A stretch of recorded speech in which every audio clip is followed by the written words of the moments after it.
3 ম্যাচের one day series শেষেই সমান সংখ্যক টি-20 সিরিজ খেলবে বাংলাদেশ। প্রথম 2 ম্যাচ সামনে রেখে মঙ্গলবার স্কোয়াড ঘোষণা করেছে বিসিবি। ঘোষিত এই দলের সবচেয়ে বড় চমক আব্দুল গফফার শাকলাইন। প্রথমবারের মতো টি-20 দলে সুযোগ পেয়েছেন এই তরুণ।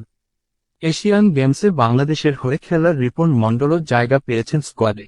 এদিকে বিশ্রাম দেয়া হয়েছে মুস্তাফিজুর রহমান, তাসকিন আহমেদ ও নাহিদ রানাকে। ফলে পেস আক্রমণের দায়িত্ব থাকবে শরীফুল ইসলাম ও মোহাম্মদ সাইফুদ্দিনের কাঁধে, সঙ্গে থাকছেন তরুণরা। 27 এপ্রিল শুরু হবে সিরিজ। প্রথম 2 ম্যাচ চট্টগ্রামে, শেষ ম্যাচটি ঢাকায়।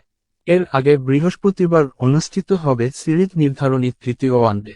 প্রথম 2 টি-20 স্কোয়াড: লিটন কুমার দাস অধিনায়ক, পারভেজ হোসেন ইমন, তানজিদ হাসান তামিম, মোহাম্মদ সাইফ হাসান সহ অধিনায়ক, শামীম হোসেন, তাওহিদ হৃদয়, নুরুল হাসান সোহান, শেখ মেহেদী হাসান, নাসুম আহমেদ, রিশাদ হোসেন, শরীফুল ইসলাম, তানজিম হাসান সাকিব, রিপন মণ্ডল, মোহাম্মদ সাইফুদ্দিন, আব্দুল গফফার শাকলাইন।